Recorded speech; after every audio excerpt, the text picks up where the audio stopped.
Warahmatullahi wabarakatuh. Alhamdulillahi ala ihsani wa syukru lahu ala taufiqihi wa amtinani wa asyhadu an la ilaha illallah wahdahu la syarika lahu ta'ziman li sya'nihi wa asyhadu anna Muhammadan abduhu wa rasuluhu da'ila ridwani. Insyaallah pada pagi hari ini kita akan membahas tentang fikih i'tikaf ya, tentang fikih i'tikaf, tetapi sebelumnya ya saya akan menyampaikan tentang keutamaan 10 hari terakhir di bulan Ramadan ya. Karena i'tikaf dilaksanakan di 10 hari terakhir bulan Ramadan. Hadirin dan hadirat yang dirahmati oleh Allah Subhanahu wa taala, sungguhnya bulan Ramadan adalah bulan spesial, bulan yang mulia. Dan para ulama sepakat bahwasanya beramal soleh di bulan Ramadan pahalanya dilipat gandakan oleh Allah Subhanahu wa taala. Dilipat gandakan oleh Allah Subhanahu wa taala. Berbeda seorang sholat di bulan Ramadan, seorang berpuasa di bulan Ramadan, seorang baca Quran di bulan Ramadan, seorang bertasbih, berzikir di bulan Ramadan, pahalanya tidak sama dibandingkan dengan di bulan-bulan yang lainnya.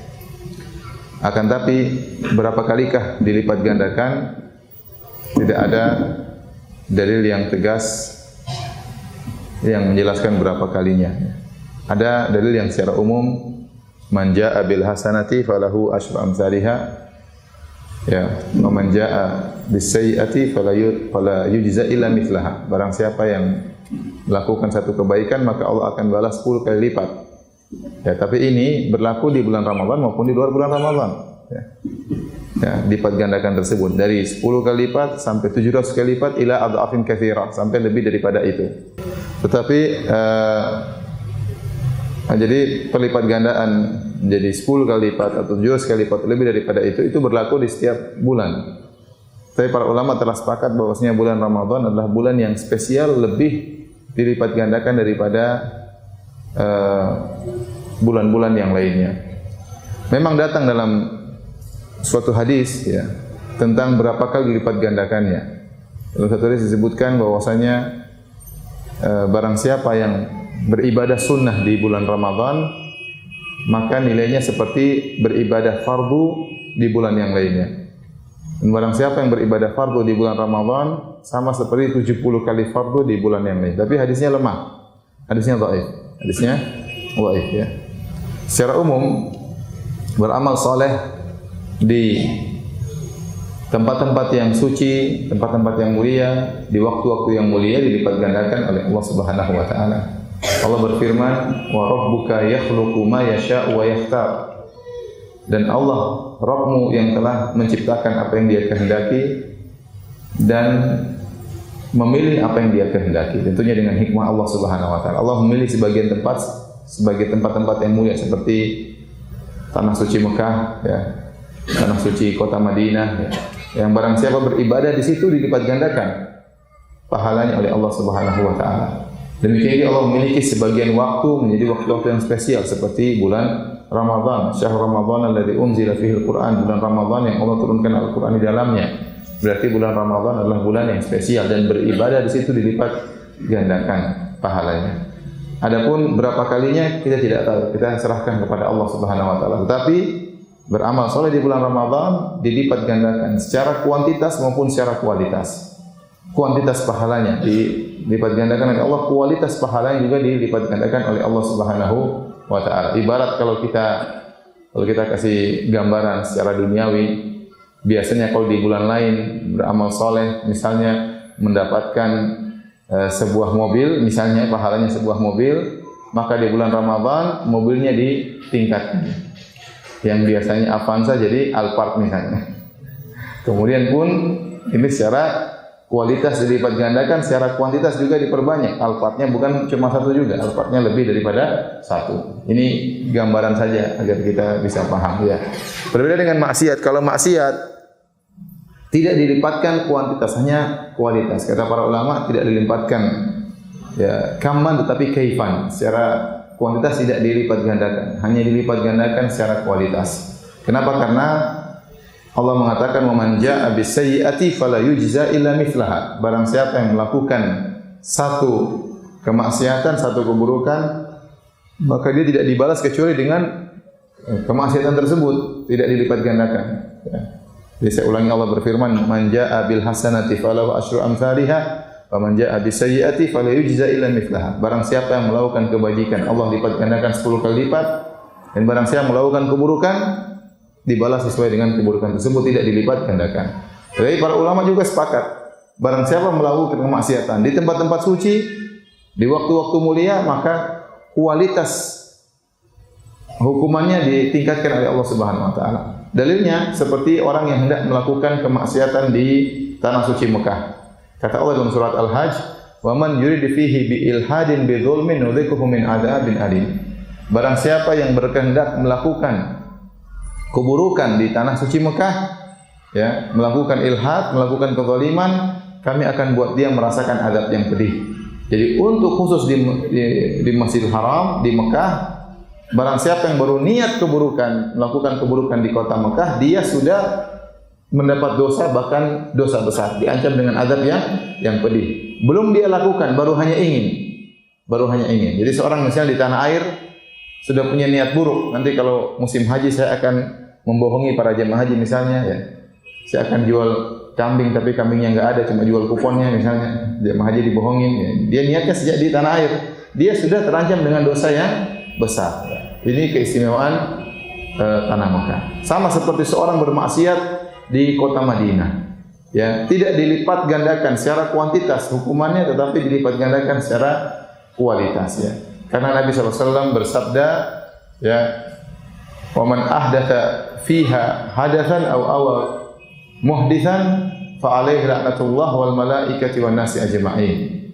La yaqbalullahu minhu sarfan wala adlan." Kata Nabi SAW, barang siapa di kota Madinah, ya, melakukan suatu ihdath, melakukan kezaliman di kota Madinah, atau melindungi orang yang berbuat zalim di kota Madinah, maka atasnya laknat Allah dan malaikat dan seluruh manusia. La yaqbalullahu minhu sarfan wala adlan. Allah tidak akan menerima ibadah sunnahnya maupun ibadah wajibnya. Ya, ini jika seorang bermaksiat di kota Madinah, maka kualitas dosanya dilipat gandakan oleh Allah, bukan hitungannya. Ibaratnya secara gambaran, kalau dia bermaksiat di luar bulan Ramadan, dapat hukuman pentungan, biasanya pentungannya kayu, kalau di Madinah pentungannya besi, gampangnya kira-kira gitu. Tapi sama-sama satu apa? Pentungan. Bisa dipahami? Bisa dipahami. Jadi kalau perbuatan dosa dilakukan di tempat suci atau di waktu mulia seperti bulan Ramadan, maka tetap hitungannya satu dosa, satu hukuman, tapi hukumannya ditingkatkan kualitasnya. Paham? Tetapi kalau perbuatan kebajikan dikerjakan di tanah suci, ya, atau di tempat suci atau di waktu yang mulia, maka dilipat gandakan oleh Allah dari sisi kuantitas maupun secara kualitas. Seperti di Mekah Madinah, barang siapa yang salat di Madinah, ya, dilipat gandakan lebih baik daripada 1000 salat di tempat yang lain. Di Mekah, 1 kali salat di kota Mekah dilipat gandakan lebih baik daripada 100.000 kali salat di tempat yang lain. Dilipat gandakan secara kuantitasnya. Sama di bulan Ramadan. Terlalu banyak dalil yang menunjukkan orang yang beramal saleh di bulan Ramadan dilipat gandakan pahalanya oleh Allah Subhanahu wa taala. Contohnya Nabi SAW bersabda, "Umratun fi Ramadan ta'dilul hajjata ma'i." Hadis riwayat Bukhari dan Muslim. Umrah di bulan Ramadan seperti haji bersamaku. Ini dalil bahwasanya umrah di bulan Ramadan pahalanya dilipat gandakan, karena Nabi mengatakan seperti haji. Nabi tidak mengatakan seperti umrah denganku, tapi seperti haji bersamaku. Pahala terserah Allah Subhanahu wa taala. Allah mau kasih pahala banyak-banyak karena amalan sedikit itu hak Allah Subhanahu wa taala. Jadi umrah di bulan Ramadan pahalanya seperti haji bersama Nabi sallallahu alaihi wasallam. Ini berarti menunjukkan kualitasnya ditingkatkan oleh Allah dan kuantitas juga ditingkatkan oleh Allah Subhanahu wa taala. Berarti kalau umrah di bulan-bulan yang lainnya tidak seperti umrah di bulan Ramadan. Ya. Makanya di Mekah Madinah ramai kalau sudah bulan apa? Ramadan. Orang umrah sangat ramai, ya. Kemudian juga contoh dalil bahwasanya dilipat gandakan pahala di bulan Ramadan seperti Nabi SAW bersabda, "Man shalla ma'al imami hatta yansharif kutiba lahu qiyamul laila." Barang siapa yang salat bersama imam sampai selesai, maka dicatat baginya pahala semalam suntuk. Ya. Ini tidak berlaku di luar bulan Ramadan. Berlakunya cuma di bulan Ramadan. Bisa jadi seorang sholat tarawih bersama imam cuma 30 menit. Ya. Paling lama 40 menit, apalagi di tanah air ya. Ada yang 7 menit tapi itu nggak beres ya. Kalau yang 30 menit ya, 40 menit ya. Sudah selesai, dicatat seperti sholat semalam suntuk. Ya. Seperti 5 jam atau 6 jam atau 7 jam ya. Jadi ini tidak berlaku di bulan-bulan yang lain. Ini menunjukkan pahala dilipat gandakan. Dilipat gandakan. Ya. Ustaz, bagaimana kalau ternyata sholatnya sampai semalam suntuk? Ya. Nabi SAW dalam beberapa riwayat sholat bersama para sahabat, sholat tarawih sampai menjelang sahur. Saya menjelang sahur, ya jelas. Ya, kalau cuma sholat 40 menit saja seperti sholat semalam suntuk, apalagi sholatnya sampai menjelang apa? Sahur. Ya. Kemudian dalil juga bahwasanya pahala dilipat gandakan di bulan Ramadan. Contoh, barang siapa yang menemukan Lailatul Qadar, kata Allah Subhanahu wa taala, Lailatul Qadri khairun min alfi syahr. Malam Lailatul Qadar lebih baik daripada 1000 bulan. Para ulama mengatakan barang siapa yang beribadah di malam Lailatul Qadar sama seperti dia beribadah ya lebih daripada 1000 bulan di bulan-bulan yang lainnya. Seperti ibadah 8,3 tahun lebih. Cuma diwakili dengan ibadah 1 malam. Ini berarti kan dilipat gandakan oleh Allah Subhanahu wa taala ya. Ini semua dalil menunjukkan bahwasanya beribadah di bulan Ramadan pahala dilipat gandakan. Tetapi berapa kalinya kita tidak tahu. Yang jelas dilipat gandakan. Dan diriwayatkan dari sebagian salaf ya bahwasanya sebagian mereka ya menjelaskan berapa kali dilipat gandakannya. Seperti diriwayatkan dari Az-Zuhri, kemudian juga diriwayatkan dari tabi'in Az-Zuhri, kemudian juga dari Ibrahim An-Nakhai ya. Mereka menyebutkan berapa kali dilipat gandakannya.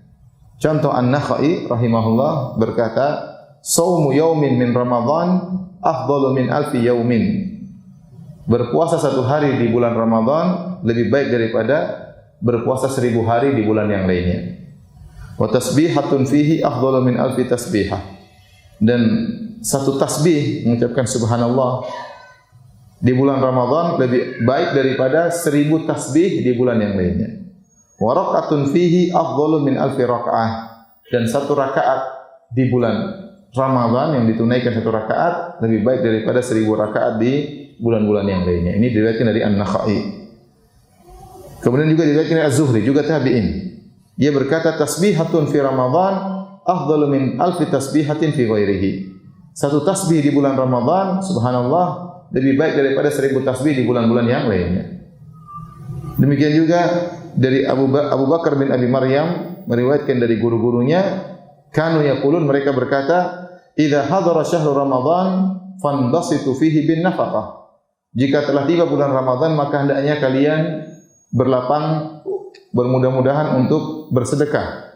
Fa inna nafaqata fihi mudha'afatun kan nafaqati fi sabilillah.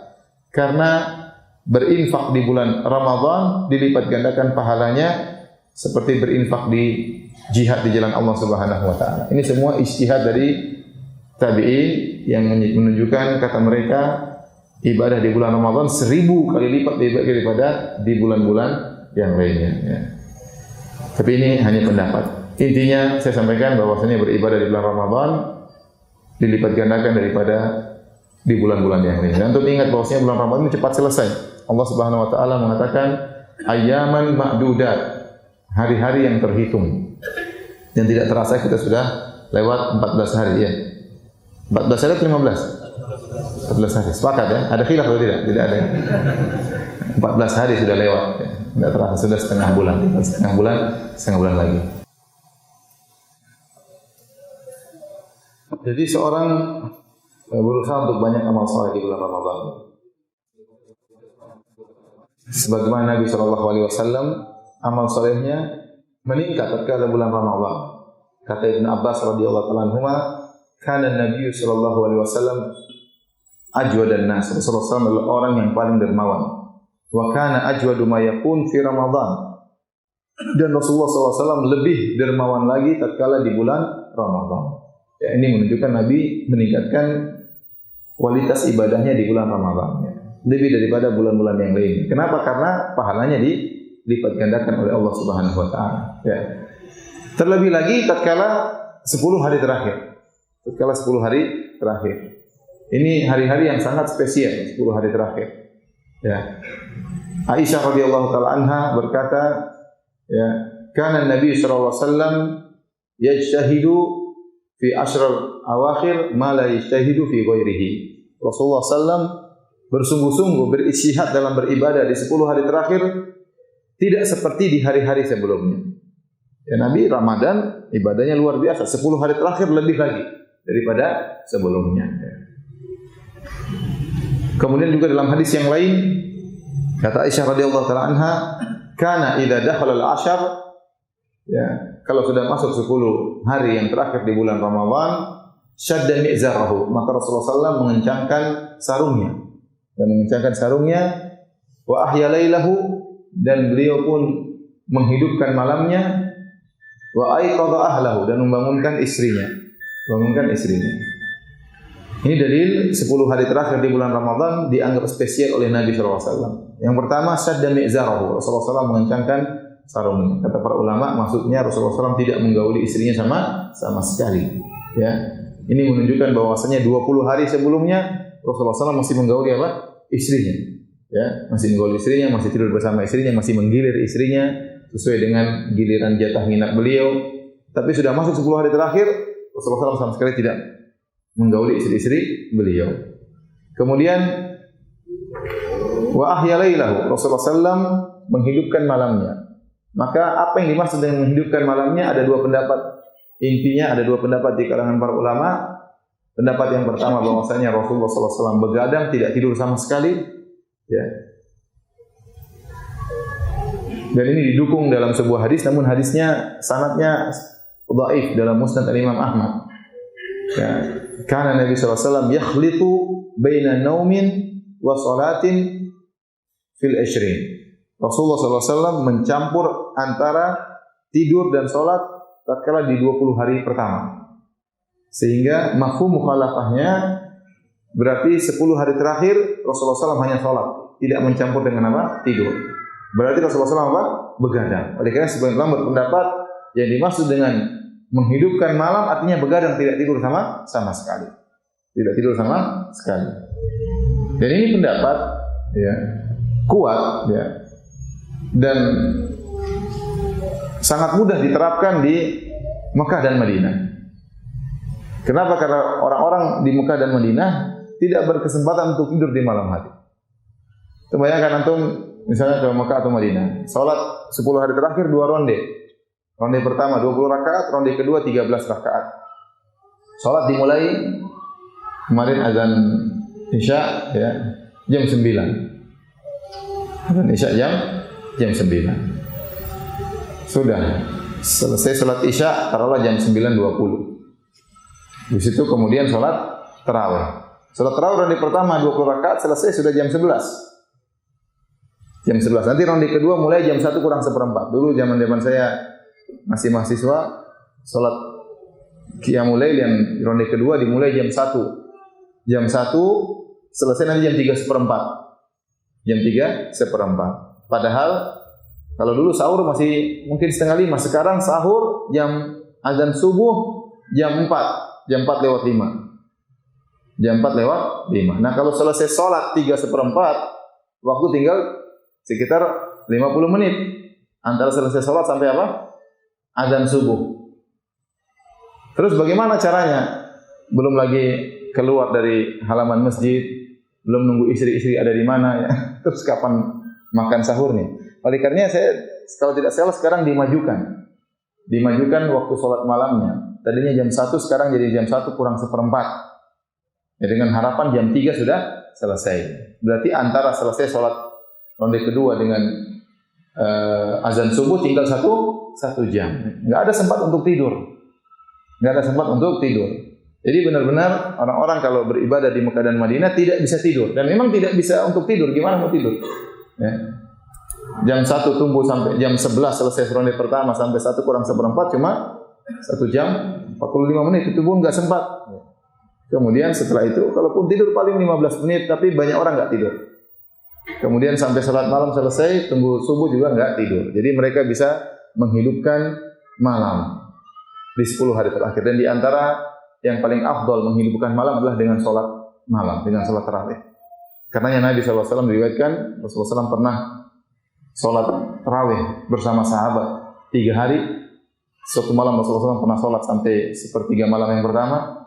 Suatu malam Rasulullah SAW pernah salat sampai setengah malam. Dan waktu malam ke-27 Rasulullah SAW salat sampai menjelang sahur. Sampai menjelang sahur. Menjelang sahur. Ya berarti cara terbaik untuk menghidupkan 10 hari terakhir adalah dengan salat malam. Nah, kalau di tanah air godaan untuk tidur semakin berat. Kenapa? Karena salat malam selesai jam 8. Sementara sahur jam berapa? Azan subuh 4:30. Dari jam 8 sampai jam 4:30 itu waktu yang panjang. Jadi godaan untuk apa? Tidur lebih berat. Nah, kalau di Mekah Madinah nggak sempat tidur. Madinah saja salat Isya mulai jam 9. Di sini jam 8 sudah selesai salat tarawih. Kalau pakai kultum ya 8:15. Kalau nggak pakai kultum sebenarnya jam berapa? Jam 8 sudah selesai. Ya. Jadi seorang tergoda untuk tidur jadi godaan di Jakarta lebih berat daripada di Madinah. Oleh karena hadirin dan hadirat yang dirahmati Allah Subhanahu wa taala, seorang berusaha mengkondisikan dirinya untuk bisa menghidupkan 10 hari terakhir ya. Makanya kalau ada masjid-masjid bagus ya, bikin 2 ronde seperti di Mekah dan Madinah ya.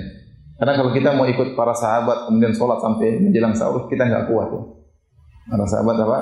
Para sahabat luar biasa semangatnya untuk sholat. Dalam hadis waktu Rasulullah SAW sholat malam, kemudian setengah malam sudah selesai, mungkin jam 1 sudah selesai, para sahabat minta tambah, ya Rasulullah, lau nafaltana baqiyata lailatina hadhihi. Ya Rasulullah, gimana kalau tambah lagi, masih ada waktu. Subhanallah, selesai jam 1 masih minta tambah. Kita kalau imam selesai jam 1 kita bilang alhamdulillah. Kenapa enggak dari tadi selesainya? Sudah kemeng ya, kaki bengkak setengah mati ya. Itulah para sahabat radhiyallahu ta'ala anhum, iman mereka luar biasa ya. Ini pendapat pertama, ahya lailahu, menghidupkan malamnya, begadang, tidak tidur sama sekali. Pendapat sebagian ulama ya. Sebagian ulama berpendapat ahya lailahu maksudnya tidurnya sedikit. Rasulullah SAW 20 hari pertama tidurnya lebih banyak, 10 hari terakhir tidurnya lebih sedikit. Karena Rasulullah SAW tidak pernah sholat sampai subuh. Seperti perkataan Aisyah radhiyallahu taala anha, ya, aku tidak pernah melihat Nabi sallallahu alaihi wasallam as-salat hatta sabah ya. Rasulullah SAW tidak pernah salat sampai pagi, tidak pernah. Sehingga para ulama berdalil dengan hadis ini bahwasanya Rasulullah SAW tidak pernah salat malam sampai subuh ya. Berarti Rasulullah SAW tidur ya. Ya, kita bilang kalaupun kita memilih pendapat kedua tidur, maka tidurnya pun cuma apa? Cuma sedikit. Tapi pendapat pertama kuat. Rasulullah SAW akhirnya tidak tidur, itu pendapat sangat kuat. Ya. Jadi memang Rasulullah SAW juga tidak sholat sampai subuh, tapi ada sholat dicampur dengan baca Quran, dicampur dengan berdoa, ya, atau berhenti sebelum apa? Sebelum subuh, ya. Jadi intinya pendapat yang mengatakan begadang itu juga pendapat yang sangat kuat. Kalaupun kita milih pendapat kedua menghidupkan malam dengan tidur sedikit, maka ini juga pendapat yang baik. Jadi kita berusaha mengurangi tidur di 10 malam yang terakhir.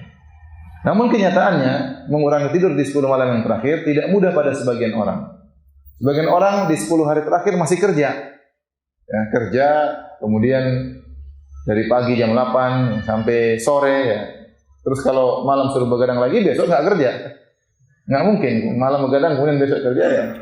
Kita bilang fattaqullaha mastata'tum, bertakwa semampunya. Kalau enggak ternyata enggak bisa begadang, ya udah tidur. Ustaz, 1 jam enggak cukup tidur, ya udah 2 jam. Enggak cukup lagi Ustaz, ya udah 3 jam. Enggak cukup lagi 4 jam. Enggak cukup lagi 5 jam. Ya udah mau gimana lagi?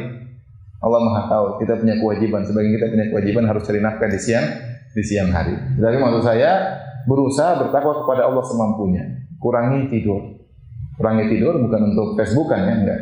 Kurangi tidur untuk baca Quran, untuk berdoa kepada Allah Subhanahu wa taala 10 hari yang terakhir. Kemudian Aisyah mengatakan wa aiqadha ahlahu. Di 10 hari terakhir Rasulullah SAW membangunkan istrinya, membangunkan keluarganya. Apakah Rasulullah SAW sebelumnya tidak membangunkan keluarganya? Kita katakan Rasulullah SAW selalu membangunkan keluarganya. Dalam hadis-hadis Rasulullah SAW membangunkan Aisyah untuk salat malam. Ya, Rasulullah SAW yang memotivasi kita untuk membangunkan istri. Rasulullah SAW rahimallahu imra'an qama minal lail fa shalla wa aiqadha ahlahu fa shallat fa in abad nadhaha ala wajhiha al-ma. Semoga Allah merahmati seorang suami yang bangun malam kemudian salat malam, kemudian bangunkan istrinya untuk salat malam, kemudian istrinya salat malam. Allah rahmati lelaki seperti ini. Kalau istrinya enggan salat malam, maka dia percikan air di wajah istrinya. Ini Rasulullah SAW menyuruh kita untuk bangunkan istri salat malam. Apalagi beliau, tentunya beliau mempraktekkan apa yang beliau anjurkan. Makanya dalam hadis Rasulullah SAW kalau salat malam, kemudian beliau ingin witir, maka beliau bangunkan Aisyah. Beliau bangunkan apa? Aisyah. Ya. Karena witir Nabi terkadang 3 rakaat, terkadang witir Nabi 5 rakaat, terkadang witir Nabi 7 rakaat, terkadang witir Nabi 9 apa? Rakaat. Ya. Jadi kalau beliau mau witir, ya, mungkin sudah menjelang subuh, maka Rasulullah SAW bangunkan Aisyah untuk apa? Untuk salat. Ya. Nah, Aisyah salat sendiri, Nabi juga salat sendiri. Ya. Jadi hari-hari selain Ramadan juga Rasulullah SAW bangunkan istrinya. Ya. Dalam hadis yang lain kata Rasulullah SAW, man yuqidu sawahibul hujurat. Siapakah yang bangunkan para penghuni hujurat, yaitu istri-istriku. Jadi istrinya dibangunkan untuk salat malam. Namun 10 hari terakhir ada penjelasan dari Aisyah, Rasulullah SAW membangunkan istrinya, menunjukkan Rasulullah SAW membangunkan istrinya lebih awal untuk salat malam.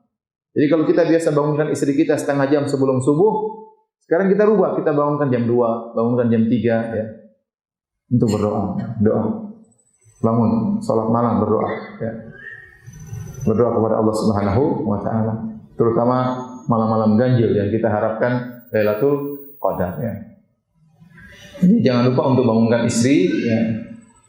Ya sekarang alhamdulillah cara bangunkan gampang. Antum misalnya iktikaf, ya udah pesan sama istri jangan matikan HP. Malam ditelepon ya. Telepon jam 3 telepon istri. Jangan lupa setengah 4 telepon lagi. Jangan istri ya terus tidur. Tidur lagi. Cek setengah 4 masih bangun enggak? Setengah 4 telepon lagi. Salat enggak? Ya, salat.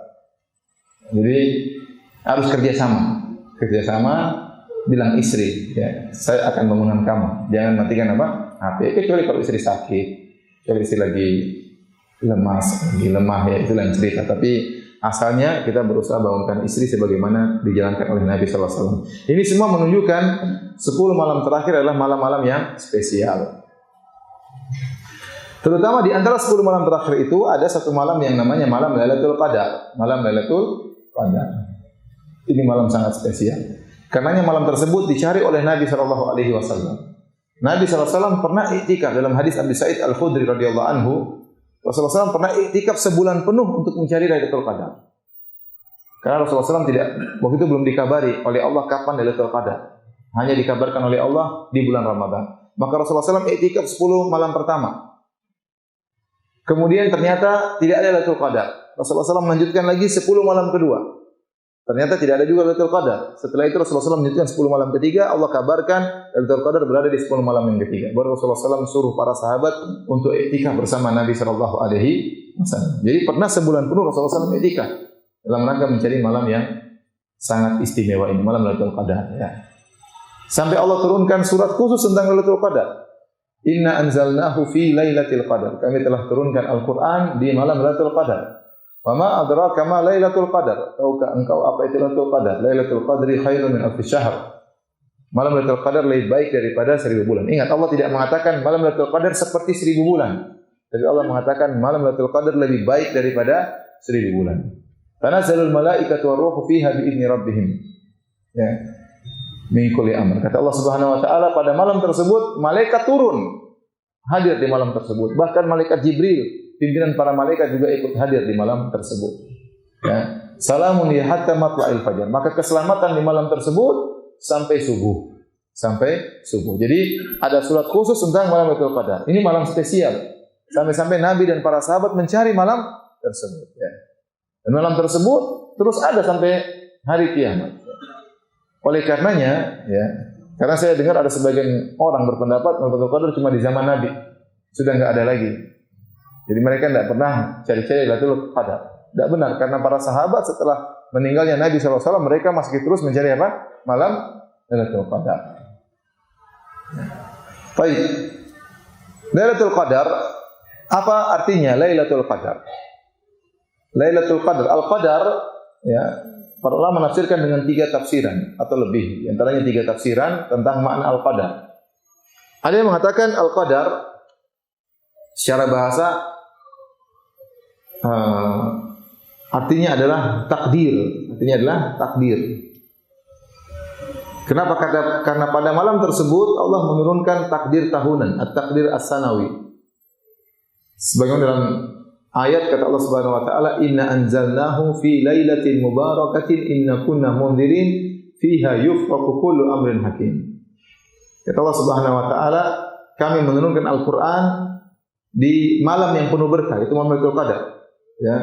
Kemudian kata Allah, fiha yufraqu kullu amrin hakim. Pada malam tersebut ditetapkan perkara-perkara. Kata para ulama maksudnya pada malam Lailatul Qadar Allah turunkan sebagian data dari Lauhul Mahfuz. Allah sampaikan kepada para malaikat bahwasanya akan terjadi demikian-demikian dari malam Lailatul Qadar sekarang sampai malam Lailatul Qadar berikutnya. Setahun penuh. Makanya dikenal oleh para ulama dengan takdir tahunan. Takdir tahunan. Allah pilih penjelasan tentang takdir tahunan tersebut di malam Lailatul Qadar karena malam tersebut malam yang mulia. Maka dinamakan dengan malam Lailatul Qadar, artinya malam takdir. Takdir tahunan. Ini di antara makna Lailatul Qadar. Di antara makna Lailatul Qadar, Al-Qadar maknanya adalah sempit. Seperti dalam firman Allah Subhanahu wa taala, wa amma idza mabtalahu faqadara alaihi rizqahu fayaqulu rabbi ahanan. Ya. Dalam surat Al-Fajr kata Allah, adapun manusia kalau diuji oleh Allah Subhanahu wa taala, faqadara alaihi rizqahu, faqadara, Allah sempitkan rezekinya, maka dia berkata Allah menghinakan aku. Jadi qadar artinya menyempitkan. Innallaha yabsutur rizqa liman yasha'u wa yaqdir. Dalam ayat yang lain Allah lah yang telah membentangkan rezeki kepada yang Allah kehendaki, wa yaqdir, dan Allah sempitkan pada sebagian orang. Takdir artinya apa? Sempit. Ya. Contoh seperti Allah berfirman, wa dhannuni idh dhahaba mughadiban fa dhanna an la naqdiru alaihi. Fanada fi dhulumati alla ilaha illa anta subhanaka inni kuntu minadh dhalimin. Kata Allah dan Nabi Dhannun, Nabi Yunus alaihissalam tatkala pergi dalam kondisi marah meninggalkan umatnya. Wa dhanna an lan naqdiru alaihi, dan dia menyangka kami tidak akan mempersempit perkaranya. Ternyata Allah persempit perkaranya, Allah uji dia dan dia ditelan oleh apa? Ikan paus. Jadi al-qadar dalam bahasa Arab artinya di antaranya adalah sempit. Nah, kenapa Lailatul Qadar dinamakan dengan malam yang sempit? Kata para ulama, karena banyak malaikat yang turun ke bumi tatkala itu, ikut menghadiri keagungan malam tersebut, malam yang penuh berkah. Sehingga terasa sempit karena dihadiri oleh malaikat. Tanazzalul malaika, malaikat pada turun. Malaikat-malaikat yang di langit pada turun ke bumi untuk menghadiri malam yang penuh berkah tersebut. Bahkan di antaranya malaikat Jibril juga ikut hadir. Inilah sebabnya kenapa dinamakan dengan Lailatul Qadar, malam yang sempit.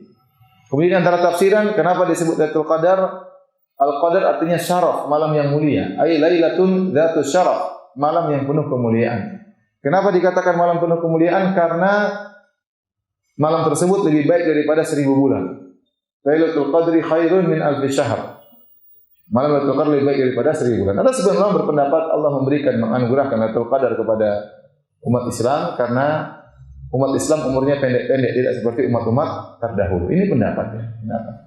Yang jelas Allah berikan kemuliaan barang siapa ibadah di malam tersebut sama seperti atau lebih baik daripada ibadah di 1000 bulan yang tidak ada Lailatul Qadarnya. 1000 bulan berapa tahun? 83 ya? Saya sering dengar 83, coba saya hitung lagi. Berapa? 1000 bagi 12 ya? Benar, 83,33. 83 bulan, 83 tahun. Ya. Sekarang Jadi kita ingin matematikakan agar kita lebih semangat ya. Karena kalau di matematikakan biasanya kita lebih semangat. Saya sering pengajian di Madinah, saya bilang ada para jemaah umrah, jemaah haji, Anda kalau sholat satu hari semalam 5 waktu di Masjid Nabawi sama seperti sholat 1000 hari di masjid-masjid yang lainnya. Di Masjid Istiqlal, di Masjid Ampel, di Masjid Demak, di Masjid Rahmat, Selipi. Jadi satu hari 5 waktu di Masjid Madinah, Masjid Nabawi lebih baik daripada 1000 hari di masjid yang lain. 1000 hari 3 tahun. Jadi kalau Anda jaga 5 waktu berjamaah di Masjid Nabawi sama seperti sholat berjamaah 3 tahun nggak pernah bolong. Di mana? Di Masjid Selipi, Masjid Ar-Rahman. Ya. Siapa yang mampu sholat 3 tahun nggak pernah bolong? Nah, kalau dikasih gitu jemaah semangat. Oh, semangat. Dimatematikkan. Apalagi yang dimatematikkan di Masjid Haram. 100.000 kali lipat. Dan berarti orang yang sholat sehari semalam 5 waktu berjamaah di Masjid Haram sama seperti sholat 100.000 hari. 100.000 hari itu berapa tahun? Saya hitung dulu ya. Antum juga hitung, siapa tahu saya salah hitung. Coba 100.000 bagi 365 ya. 273 tahun, luar biasa. 274 tahun. 274 tahun. Lumayan itu. Lumayan. Tanpa ada bolongnya. Ustaz, banyak sekali pahalanya. Terserah Allah mau kasih pahala, ente protes. Allah mau kasih orang masuk surga gara-gara perempuan pezina minumin seekor anjing dimasukin surga. Ada laki-laki masuk surga gara-gara hilangin gangguan di jalan. Itu kan terserah Allah. Ya. Ente nggak usah protes. Jadi orang yang beribadah di malam Lailatul Qadar seperti beribadah lebih baik, bukan seperti. Kata Allah khairun, lebih baik ya. Allah tidak mengatakan seperti itu. Allah mengatakan lebih baik daripada 1000 bulan di bulan-bulan yang lainnya tanpa ada Lailatul Qadar. Nah, sekarang saya tanya sama antum, ini kita matematikakan lagi. Sekarang azan maghrib berapa di tanah air kita? Jam berapa? Jam 6 kurang berapa? Jam 6 kurang 1/4. Masih lama buka ya? Masih lama. Jam 6 kurang 1/4. Ya. Azan subuh jam berapa? Jam 5, taruhlah 5 kurang 1/4 lah taruhlah. Berarti taruhlah gampangan. Berarti ada 11 jam, ya. Iya, 5 kurang 6 iya. 11 jam lah ya kira-kira ya. 11 jam. Nah, kalau Anda beribadah 11 jam tersebut ya, di malam Lailatul Qadar tersebut dari terbenam matahari sampai terbit fajar 11 jam, Anda bisa menghidupkan malam tersebut, maka seperti Anda beribadah 83 tahun. Taruhlah jangan 11 jam, 10 jam. Gampangannya 10 jam. Ya. Kita gampangan 10 jam, taruhlah 80 tahun. 10 jam 80 tahun. Berarti kalau Anda beribadah 1 jam, gampangannya di malam Lailatul Qadar, Anda seperti beribadah 8 tahun. Anda baca Quran 1 jam seperti baca Quran berapa tahun? Tidak begitu hitungannya, tidak ya. Cuma saya gampangannya aja. Kalau kita bagi 10 jam tersebut dibagi 10, berarti 1 jam kira-kira seperti 8 tahun. Makanya Anda berusaha jangan sampai Anda tidur di malam Lailatul Qadar. Tidur 4 jam berapa berarti? Tidur 1000 bulan. Enggak ya. Jadi mau saya ini agar kita semangat. Jadi seorang di dalam malam-malam ganjil berusaha jangan sampai waktu terbuang karena waktu berharga. Dan kita hanya bisa merasakannya di akhirat kelak. Jadi jangan malas-malasan waktu baca Quran. Ya. Kalau ada memang enggak sempat berbakti sama orang tua, telepon orang tua, kalau enggak ya bersedekah, apa saja kita kerjain. Berzikir kayak ya. Baca Quran, baca tafsir kayak ya. Bertasbih, bertahlil, bertakbir, karena semuanya itu pahalanya luar biasa. Anda hitung, kalau saya bertasbih setengah jam sama seperti 4 tahun, ya, luar biasa. Ya, maka inilah kenapa dinamakan dengan Lailatul Qadar, karena Al-Qadar di antara maknanya adalah asyaraf, yaitu kemuliaan. Karena beribadah di malam tersebut lebih baik daripada 1000 bulan. Baik. Dan Lailatul Qadar berakhir tatkala terbit fajar, karena Allah mengatakan salamun hiya hatta matla'il fajar. Kalau sudah terbit fajar maka sudah selesai. Nah, sekarang jadi pertanyaan, bagaimana cara seorang dinilai, bagaimana seorang dinilai sudah menghidupkan Lailatul Qadar? Kata Nabi sallallahu alaihi wasallam, "Man qama Lailatul Qadri imanan wa ihtisaban, ghufira lahu ma taqaddama min dzambi." Barang siapa yang menghidupkan malam Lailatul Qadar dengan penuh keimanan, dengan penuh pengharapan ganjaran dari Allah, akan diampuni dosa-dosanya yang telah lalu. Ya. Ini bagaimana seorang dinilai telah menghidupkan Lailatul Qadar? Ya, ini masalah menghidupkan malam Lailatul Qadar ini perkara yang nisbi, relatif ya. Yang jelas kita tunjukkan kepada Allah kita sudah berusaha. Ada orang mungkin tidak bisa begadang di malam Lailatul Qadar, mungkin hanya sholat malam 1 jam ya, mungkin baca Quran cuma setengah jam. Mudah-mudahan kalau dia benar-benar ikhlas sudah dianggap oleh Allah menghidupkan malam Lailatul Qadar ya. Sebagian ulama berpendapat minimal paling tidak kalau dia punya halangan jangan sampai tinggalkan sholat berjamaah, sholat isya. Sholat maghrib berjamaah, sholat isya berjamaah, sholat subuh berjamaah. Mudah-mudahan sudah dikatakan menghidupkan malam tersebut ya. Tapi seorang berusaha waktunya sebanyak-banyaknya, terutama malam-malam ganjil di 10 malam terakhir untuk banyak beribadah kepada Allah Subhanahu wa taala. Baik, kapan Lailatul Qadar? Lailatul Qadar ya. Ada khilaf di kalangan para ulama. Sebagian ulama berpendapat memastikan Lailatul Qadar tidak berpindah-pindah. Jadi dia selalu jatuh pada malam ke-27. Oleh karenanya sahabat Ubay bin Ka'ab pernah bersumpah, demi Allah Lailatul Qadar itu malam ke-27. Kata pada malam tersebut, kata dia, saya ingat Rasulullah SAW menyuruh kami untuk menghidupkan malam tersebut. Rasulullah SAW pernah menyuruh para sahabat untuk menghidupkan malam tersebut, malam ke-27. Berarti Lailatul Qadar pernah jatuh di zaman Nabi malam ke-27. Sehingga dianggap oleh sahabat Ubay bin Ka'ab Lailatul Qadar tidak pernah berubah, selalu malam ke-27. Ya, pendapat yang lain, ini pendapat jumhur, bahwasanya ya, Lailatul Qadar berpindah-pindah dari tahun yang satu ke tahun yang lainnya. Bisa jadi satu malam 21, bisa jadi malam tahun yang lain, malam ke-29, bisa jadi malam ke-25, berpindah-pindah di malam-malam ganjil, Kenapa? Karena dalam hadis-hadis, kalau kita periksa hadis-hadis, kita baca hadis-hadis, maka disebutkan pernah Lailatul Qadar di zaman Nabi jatuh pada malam 27. Dan pernah juga Lailatul Qadar jatuh pada malam 21. Dan pernah Lailatul Qadar jatuh pada malam 23. Di Nabi SAW ya, puasa Ramadan kira-kira berapa kali? Kira-kira 9 kali, 8-9 kali ya. Jadi pernah jatuh malam 27, pernah jatuh malam 21, pernah jatuh malam 23. Dan untuk hadis Rasulullah SAW pernah mengatakan, saya dilupakan tentang kapan Lailatul Qadar. Tapi saya lihat dalam mimpi bahwasanya keesokan harinya saya sujud ya di tanah yang ada airnya. Ternyata pada hari malam 21 terjadi hujan. Malam 22 paginya Rasulullah SAW salat subuh dan beliau salat sujud di tanah yang bercampur dengan air. Karena masjid Nabi dia hanya pelepah korma sehingga ada air yang masuk menetes ke dalam masjid Nabi yang cuma tanah. Sehingga pernah terjadi Lailatul Qadar malam 21 dan jadi hujan di malam tersebut. Jadi bisa jadi malam Lailatul Qadar turun hujan, bisa jadi. Jadi ini pendapat yang kuat bahwasanya Lailatul Qadar pernah terjadi atau berpindah-pindah setiap tahunnya, tidak menetap pada satu malam tertentu. Wallahu a'lam bishawab.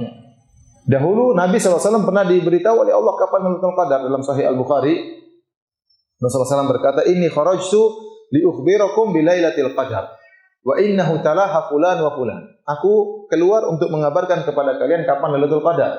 Tetapi si fulan dan si fulan bertengkar. Farufi'at, kemudian diangkat ilmu tersebut. Fa asan yakuna khairul lakum, semoga yang lebih baik bagi kalian. Jadi Rasulullah SAW pernah diberitahu oleh Allah kapan Lailatul Qadar. Rasulullah SAW ingin menyampaikan kabar gembira kepada para sahabat Lailatul Qadar malam ini. Tetapi tiba-tiba ada yang bertengkar. Dibuat lupa oleh Allah Subhanahu wa taala. Allah membuat Nabi jadi apa? Lupa. Sehingga Nabi sudah lupa. Nabi bilang gara-gara si fulan dan si fulan bertengkar, akhirnya dilupakan. Saya dilupakan. Yang mudah semoga lebih baik bagi kalian. Oleh karenanya, ingat, pertengkaran itu tidak baik. Pertengkaran itu bisa menghilangkan apa? Keberkahan. Ya. Pertengkaran itu bisa menghilangkan. Harusnya banyak rahmat yang turun, berkah turun, enggak jadi. Nabi sudah tahu kapan Lailatul Qadar, dihilangkan oleh Allah ilmunya gara-gara ada yang bertengkar. Maka saya ingat sama antum, jangan suka bertengkar. Ya. Termasuk dalam lingkup keluarga. Jangan suka bertengkar suami dengan istri, biar rahmat turun. Ya. Biar rezeki itu apa? Turun kepada suami istri, kepada anak-anak. Ya kalau sering bertengkar, rahmat enggak turun-turun. Yang turun utang melulu. Jadi bertengkar itu menghilangkan rahmat. Oleh karenanya Nabi SAW dihilangkan ilmu beliau tentang kapan Lailatul Qadar. Tapi kata Rasulullah SAW, wa asa an yakuna khairal lakum. Bisa jadi lebih baik. Dan ini benar. Ini musibah, takdir. Dia takdir musibah, tetapi musibah tersebut mendatangkan kebaikan. Seandainya ternyata Rasulullah SAW katakan, wahai kaum muslimin, Lailatul Qadar malam ke-23 misalnya. Orang-orang mungkin dari awal Ramadan tidak ada yang sholat, ya malas sholat. Nanti jam malam 23 baru apa? Baru sholat. Karena udah tahu Lailatul Qadarnya kapan. Sudah cukup 1000 bulan. Malam pertama enggak sholat enggak apa-apa. Ya. Iya, itu apa? Kondisi manusia seperti itu. Kalau dikasih tahu Lailatul Qadar malam 23, mungkin sebelumnya mereka enggak sholat. Setelah itu juga malam 24 sudah kosong masjid. Padahal Ramadan itu mulia sejak malam pertama. Dan sejak malam pertama seorang sudah berkesempatan untuk dibebaskan dari neraka jahanam. Kata Nabi sallallahu alaihi wasallam, "Walillahi utaqa'u minan nar wa dzalika kullal lailah." Setiap malam itu ada pembebasan dari neraka jahanam. Ada orang-orang Allah bebaskan dari neraka jahanam, dan itu berlaku setiap malam. Ya, bukan cuma malam Lailatul Qadar pembebasan dari neraka jahanam. Kemudian ingat, 10 malam terakhir semuanya mulia, bukan cuma malam Lailatul Qadar. Ya. Jadi ada hikmahnya kata Nabi, wa asa an yakuna khairal lakum. Dengan dilupakannya aku tentang kapan Lailatul Qadar bisa jadi lebih baik bagi kalian. Jadi meskipun pendapat jumhur bahwasanya malam Lailatul Qadar itu berpindah-pindah dari satu tahun ke tahun yang lainnya, tetapi arja lailah, malam yang paling diharapkan Lailatul Qadar adalah malam ke-27. Ini ulama mengatakan malam yang paling diharapkan Lailatul Qadar adalah 7 hari terakhir dalam satu hari. Rasulullah SAW mengatakan, "Inni ara anna ru'akum qad tawaqqa'at fi sabil awakhir." Aku melihat para sahabat pernah dimimpikan oleh Allah kapan Lailatul Qadar. Ternyata mimpi mereka semua sepakat di 7 hari terakhir bulan Ramadan. Sehingga paling orang berusaha mencari Lailatul Qadar di 10 malam terakhir, kemudian di malam-malam ganjil, kalau tidak sempat lagi malam 21 lewat, malam 22 lewat, malam 23 lewat, jangan lupa 7 malam terakhir. Bersungguh-sungguh, malam 25, malam 27, malam 29. Tapi malam yang paling diharapkan adalah malam 27. Oleh karenanya kalau sudah di Mekah dan Madinah, di Masjid Nabawi, Masjidil Haram, kalau sudah malam 27 siap-siaplah. Sangat ramai, pasti orang sangat ramai karena banyak orang awam meyakini Lailatul Qadar itu malam 27. Ini pendapat sebagian salaf bahwa Lailatul Qadar malam 27. Kita katakan pendapat yang lebih kuat, malam Lailatul Qadar berpindah-pindah dari tahun satu ke tahun yang lain di malam-malam ganjil, tetapi yang paling diharapkan adalah malam ke-27. Ustaz, kan Nabi mengatakan 7 terakhir, 10 terakhir. Ya terakhir dihitung dari mana, Ustaz? Dari terakhir kan berarti 9 tersisa, ya. 10 tersisa, 7 tersisa. Nah, kalau bulan 29 hari, berarti malam 10 malam terakhir yang pertama mulainya malam ke-20. Paham? Paham atau tidak? Jadi, ini ada pendapat sebagian ulama mengatakan untuk menentukan 10 hari terakhir itu ditinjau dari akhir bulan. Karena kata Nabi 10 terakhir, 10 tersisa. Dalam riwayat 10 tersisa, 7 tersisa. Nah, tersisa itu kalau bulan 30 hari gampang. 10 malam terakhir pertamanya mulai dari malam ke-21. Tapi kalau bulan Ramadan cuma 29 hari, berarti 10 terakhir mulainya dari malam ke berapa? Malam 20. Ini pendapatnya. Kalau tidak salah diisyaratkan oleh mazhab Malikiyah dan juga kalau enggak salah Ibnu Taimiyah rahimahullah. Tapi pendapat yang kuat, malam ke-10 terakhir apakah 9 atau 10 sama saja. Malam pertamanya malam 21. Ya. Tetap malam 21. Jadi tergantung nanti khilafnya di penentuan hilal atau tidak, itu awalnya juga hilal. Yang terjadi berbeda ya beda juga ya. Makanya masalah penentuan kapan satu Ramadan juga penting. Nanti harus mencari mazhab yang lebih apa? Pendapat yang lebih kuat. Itu pendapat jumhur, itu dengan melihat hilal ya. Terlihatnya hilal, bukan adanya hilal, tapi terlihatnya hilal. Karena kalau sudah beda awalnya, berarti beda juga malam ganjilnya. Ya. Intinya seorang berusaha mencari malam Lailatul Qadar di 10 malam terakhir, terutama di 7 malam terakhir, di malam-malam ganjil. Malam 21, malam ke-23, malam ke-25, malam ke-27, malam ke-29. Dan malam yang paling diharapkan malam ke-berapa? 27. Baik. Ustaz, apakah ada ciri Lailatul Qadar? Ya, disebut dalam hadis ada ciri-ciri Lailatul Qadar. Lailatul Qadar itu ciri-cirinya seperti dijelaskan oleh Syekh Utsaimin rahimahullahu taala. secara ciri fisik malam tersebut tidak panas dan juga tidak dingin. Malam tersebut sejuk. Kemudian tidak ada angin, tidak ada badai. Malam tersebut tidak ada badai yang bertiup kencang di malam tersebut. Ya. Ini di antara ciri maknawi, ya, yaitu seorang merasa tenteram pada malam tersebut. Suasana, ya, semangat untuk beribadah. Ya. Apalagi malaikat banyak turun ke malam tersebut, sehingga seorang tiba-tiba merasa dirinya semangat, lebih khusyuk sholatnya, lebih tenteram baca Qur'annya. Sebagian orang baca Qur'an setengah jam sudah capek, nggak tahu kenapa. Ya. Capek, nggak bisa terus-terusan capek, berhenti pingin ngobrol. Ya. Ada orang seperti itu. Ada orang subhanallah baca Quran sehari penuh nggak jadi masalah. Hatinya tenteram, hatinya nikmati baca Quran tersebut. Nah, pada malam itu seorang akan merasa ketenteraman, kelezatan beribadah di malam tersebut. Ini tanda-tanda. Sebenarnya orang malam, kayak ini tadi malam Lailatul Qadar. Kok bisa ya? Ramalan saya diterima dari mana? Enggak. Jadi dia merasa tenteram untuk beribadah. Ya, itu ciri-ciri Lailatul Qadar. Adapun ciri-ciri besoknya disebutkan bahwasanya matahari terbit tidak terlalu terang, agak lembut, ya, lembut, tidak terlalu terang, tidak terik di pagi hari. Kemudian juga Lailatul Qadar di malam hari, ya, di antara ciri-cirinya itu malamnya lebih terang, malamnya lebih terang. Tetapi ciri ini sudah tidak bisa kita terapkan di kota. Bagi orang yang tinggal di kampung-kampung, ya, dia bisa melihat hal tersebut. Padahal Lailatul Qadar kan bukan malam bulan purnama, tetapi malam tersebut terasa lebih terang. Tapi kalau di kota nggak bisa karena terang itu dari lampu. Ya. Terang itu dari lampu. Saya kemarin ke perkemahan Cibubur nemani anak-anak di penghujung bulan Sya'ban. Harusnya kan bulan sangat kecil, nggak ada. Penghujung bulan Sya'ban mau masuk Ramadan. Kalau nggak salah 2 hari sebelum Ramadan. Ternyata langit terang. Ya, lampu Jakarta bikin langit apa? Terang. Terang ya, padahal bukan bulan purnama ya. Jadi susah kalau melihat ciri Lailatul Qadar itu malam lebih terang, itu susah kita terapkan di kota kalau ingin kita ke kampung ya. Jadi saya ulangi, ciri Lailatul Qadar kalau di malam hari, malam terasa lebih terang, kemudian tidak ada angin yang bertiup kencang ya, kemudian seorang lebih nikmat beribadah di malam tersebut. Adapun keesokan harinya, yaitu matahari terasa lebih lembut sinar matahari tersebut ya. Taib. Pada waktu malam Lailatul Qadar apa yang kita lakukan? Ya ibadah apa saja. Kita campur antara sholat, berzikir, berdoa. Oleh karenanya Aisyah radhiyallahu taala anha bertanya kepada Nabi, "Ya Rasulullah, law alim anna laila Lailatul Qadar, ayyu lailatin Lailatul Qadar, madza aqulu fiha?"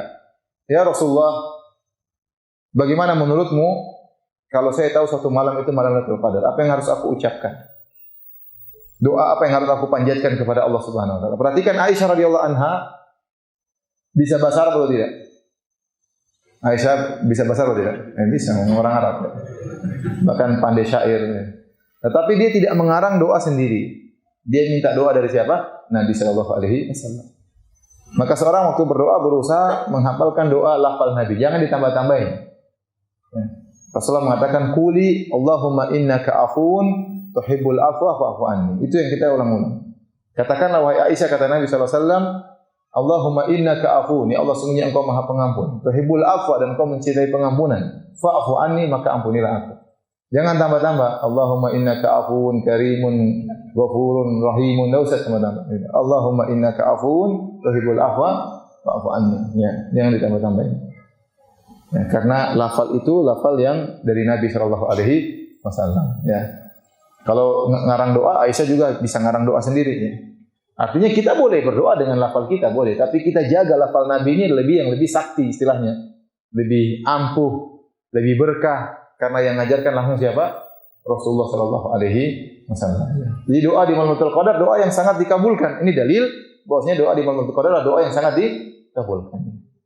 Kita boleh doa yang lain. Ibu-ibu boleh berdoa, "Ya Allah, ampunilah aku, ya Allah, semoga suamiku tidak poligami." Boleh. Tapi jangan ya. Kuat-kuatan doa ya. Jadi mau saya ya. Doa apa saja boleh, tapi doa yang paling utama adalah mohon apa? Ampunan. Kenapa? Karena kalau kita diampuni oleh Allah, otomatis masuk surga. Kenapa kita terhalangi masuk surga? Karena ada dosa. Kenapa kita terhalangi masuk surga? Karena ada dosa. Kalau dosa kita diampuni, kita otomatis masuk surga. Jadi perhatian di sini, ingat bahwasanya doa yang terbaik, Allahumma innaka afuwun tuhibbul afwa. Ini dalil bahwasanya Lailatul Qadar diisi dengan salat malam, dengan berzikir, di antaranya dengan berdoa kepada Allah Subhanahu wa taala. Ini doa yang paling sering kita baca tatkala di malam Lailatul Qadar. Jadi barang siapa yang beribadah 10 malam terakhir, sudah dipastikan dia pasti mendapatkan Lailatul Qadar. Apa sih yang dimaksud dengan mendapatkan Lailatul Qadar? Apa maksudnya? Maksudnya itu seorang bisa banyak beribadah di malam tersebut. Karena setiap orang akan dapat Lailatul Qadar. Lailatul Qadar itu melewati semua orang. Lailatul Qadar ada di Amerika atau tidak? Ada di Amerika, di Australia, di Inggris ada semuanya. Ya. Orang kafir juga dilewati malam tersebut. Sama malam Ramadan. Ramadan ada enggak di Amerika?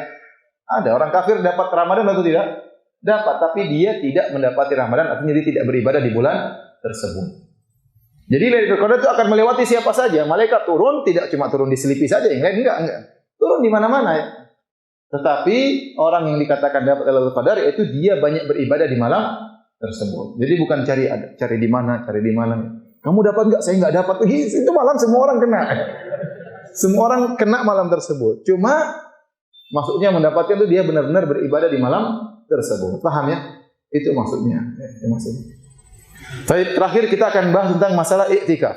Di antara cara terbaik untuk bisa meraih Lailatul Qadar adalah dengan iktikaf. Karena kondisi seorang di puncak ibadah itu dengan iktikaf. Di mana 10 hari dia konsentrasi untuk beribadah kepada Allah Subhanahu wa taala. Baik. Iktikaf adalah ibadah yang mulia. Allah sebutkan dalam Al-Qur'an, kata Allah Subhanahu wa taala, "Antahhira baitiya lit-ta'ifina wal-'akifina war-ruk'a'is sujud." Hendaknya engkau Ibrahim dan Ismail bersihkan Masjidil Haram untuk bisa dipakai oleh orang-orang yang tawaf, orang-orang yang iktikaf dan orang-orang yang ruku' dan sujud. Jadi bersihkan bersihkan Masjidil Haram, Ka'bah dari kotoran dan dari kesyirikan, dari kenajisan agar bisa digunakan oleh orang yang tawaf, orang yang iktikaf, war-ruk'a'is sujud, orang yang salat. Berarti iktikaf itu ibadah yang mulia. Ya. Allah juga sebut dalam Al-Quran, wala tubashiruhunna wa antum akifuna fil masajid. Janganlah kalian menggauli istri-istri kalian sementara kalian sedang iktikaf. Ya. Oleh karenanya iktikaf dikerjakan oleh Nabi tiap tahun. Rasulullah SAW iktikaf. Bahkan Rasulullah SAW pernah terhalangi tidak bisa iktikaf di bulan Ramadan, maka beliau mengqadha di bulan Syawal. Bahkan telah kita jelas Rasulullah SAW pernah salat iktikaf sebulan penuh. Ya, disebutkan dalam hadis Rasulullah SAW di akhir hayatnya iktikaf 20 hari. 20 hari terakhir. Ya, jadi iktikaf itu sunnah yang tidak pernah ditinggalkan oleh Nabi SAW. Apa makna iktikaf? Iktikaf dalam bahasa Arab artinya melazimi. Ukuf itu artinya melazimi. Seperti dalam Al-Quran, Allah berkata tentang perkataan Ibrahim kepada kaumnya yang mengingkari kaumnya nongkrong di berhala-berhala disembah. Kata Nabi Ibrahim, "Ma hadhihi tamathilul lati antum laha akifun." Ya, apa ini patung-patung yang kalian nongkrong di situ? Kalian apa? Melazimi patung tersebut. Iktikaf di patung-patung. Di orang penyembah berhala juga iktikaf di patung untuk menyembah patung-patung tersebut. Ya, sama seperti perkataan Nabi Musa kepada Samiri, ya, "Wanzur ila ilahikal ladzi dhalta alaihi aqifa." Ya, lihatlah kepada Tuhanmu yang kau senantiasa iktikaf di Tuhanmu tersebut, patung sapi. Ya, jadi iktikaf artinya melazimi. Jadi beribadah dalam rangka melazimi masjid dalam rangka beribadah. Jadi iktikaf maksudnya melazimi masjid, luzumul masjid. Luzumul masjid itu namanya iktikaf, melazimi masjid, nongkrong di masjid dalam rangka beribadah kepada Allah Subhanahu wa taala. Itu makna daripada iktikaf, ya. Baik. Apa itu hakikat iktikaf? Ibnu Rajab Al-Hambali dalam kitabnya Lataiful Ma'arif menyebutkan hakikat iktikaf adalah qat'ul ala'iq 'anil khalqi wal ittisali li khidmatil khaliq. Artinya memutuskan segala hubungan dengan makhluk dalam rangka untuk menyambung hubungan untuk beribadah kepada pencipta. Ini hakikat iktikaf. Makanya Nabi SAW iktikaf bukan cuma di masjid, bahkan beliau membuat semacam kemah-kemahan. Masuk ke dalam kemah-kemah tersebut. Ya, padahal sahabat juga semua sibuk beribadah, tapi untuk menyempurnakan putus hubungan dengan makhluk, maka Nabi sampai buat semacam apa? Kemah-kemah. Jadi kalau ternyata di masjid iktikaf tidak begitu ramai, kita bikin aja kemah-kemah di pojok. Kalau memang memungkinkan. Kalau pesertanya ramai, jangan. Karena kita mengambil jatah orang atau hak orang lain. Ya. Jadi untuk menyempurnakan, memutuskan hubungan dengan makhluk, maka Nabi membuat semacam kemah-kemahan. Ya, ada waktunya berinteraksi, sholat pas sholat malam, kita kala baca Quran, tapi ada waktunya menyendiri. Jadi Anda kalau ingin i'tikaf berusaha wujudkan hakikat i'tikaf ini. Semakin Anda terputuskan dari hubungan dengan manusia, maka itu i'tikafnya semakin baik. Semakin Anda berhubungan dengan Allah Subhanahu wa taala. Maka i'tikaf kurang sempurna kalau ternyata seorang i'tikaf kemudian masih terus Facebookan, masih tulis status ya. Tulis status, sempat-sempatnya tulis status, kemudian lagi baca komentar dikomentari lagi. Kapan? Habis waktu ya, habis waktu. Kemudian i'tikaf tapi grup WhatsApp 20 tidak live semua. Makanya saya anjurkan live semua grup ya. Kalau sudah i'tikaf live aja, nanti masuk lagi belakangan apa. Supaya sempurna, karena orang terganggu. Ya, kalau HP nyala repot ya. Sebagian orang kalau istrinya ketinggalan enggak apa-apa, HP-nya ketinggalan dia bingung. Kalau internet mati bingung dia. Kenapa? Ya, orang sekarang dunia internet ya. Jadi, kalau i'tikaf kemudian WhatsApp jalan terus, WhatsApp tersisa buat istri oke, buat anak oke, tapi grup-grup tinggalin aja. Karena sebagian orang nggak ngerti kita sedang i'tikaf. Dia kirim berita, kita gatal untuk lihat. Akhirnya waktu habis untuk melihat dunia. Ya. Apalagi sedang i'tikaf kemudian jualan online ini. Nggak boleh. Jadi saya sarankan putus hubungan ketika sedang i'tikaf. Kalau bisa i'tikaf sendiri, orang tidak kenal lebih baik. Sudah ente sibuk sendiri. Kalau i'tikaf bawa rombongan, ya enggak apa-apa, enggak dilarang. Tapi jangan bawa rombongan rame-rame, hanya ngobrol ya. Nanti malam i'tikaf ya. Kamu bawa ini ya, tahu goreng, saya bawa tempe goreng, kamu bawa ini. Kamu bawa kopi ya, bawa teh, udah i'tikaf. Warung kopi pindah ke masjid. Makan semua sampai ngobrol-ngobrol berjam-jam. Ini i'tikaf bukannya tidak sah-sah, tetapi kurang apa? Sempurna. Ya, kurang sempurna. Maka seorang berusaha menghindarkan interaksi dengan orang lain. Bahkan Imam Ahmad menganjurkan ya, kalau seorang sedang i'tikaf bagi orang yang alim untuk menghentikan pengajian. Tidak ada pengajian. Dahulu para ulama kalau sudah masuk 10 hari terakhir pengajian berhenti. Imam Malik pengajian berhenti. Kemudian juga yang suka ngajarin Quran, Iqra, ya, dia Iqra'il Quran, dia ngajarin Al-Quran. Ada yang ngajarin orang tajwid, ada orang setoran sama dia. Kata Imam Ahmad kalau bisa diberhentikan. Saatnya baca Quran sendiri. Ya, ini sekedar anjuran agar seorang bisa benar-benar murni beribadah kepada Allah Subhanahu wa taala, tidak terlarang ya. Tapi kenyataannya saya lihat praktek-praktek masjid-masjid dan saya sering juga ngisi pengajian di malam-malam i'tikaf. Tidak semua orang mampu ibadah sendiri. Tadi baca Quran melulu dia enggak kuat ya. Akhirnya dia pingin selingannya HP ya. Lihat berita WhatsApp ya. Maka tatkala daripada selingan dia lihat kabar-kabar, mending selingan dibuat pengajian. Jadi bagus juga memang ada sebagian panitia i'tikaf minta ingin ada pengajian. Karena memang salat pun tidak bisa lama-lama, imamnya pun tidak kuat. Mau imam 3 jam orang enggak kuat ya. Imamnya bisa dilemparin sama 3 jam lama sekali ya. Ya, 1 jam itu sudah luar biasa. 1 jam sudah luar biasa. Dan yang berat ya. Itu membayangkan salat 2 jam, apalagi qiyamul lail 2 jam seperempat, 13 rakaat itu cukup kemeng kaki ya. Nah, saya berapa kali salat di Masjid Nabawi ya, salat jam 1 sampai jam 3 seperempat, kalau lagi sujud kita dengar orang ngorok di sebelah. Benar ngorok. Benar-benar ngorok, beneran, tidak main-main. Tapi waktu Allah Akbar dia bisa bangun juga, Masya Allah. Benar ya. Terkadang kita sangat ngantuk, kita bisa mimpi dalam sujud tersebut. Saya mungkin ngorok pun saya tidak tahu, yang dengar orang lain kan. Tapi intinya benar-benar capek, berdirinya capek, sujudnya juga lama ya. Karena waktunya berdoa kepada Allah Subhanahu wa taala. Nah, menghidupkan hal tersebut tidak siap, belum tentu masyarakat kita siap. Ya, belum tentu masyarakat kita siap. Bisa jadi orang enggak mau i'tikaf, kenapa? Aduh, berat sekali salatnya.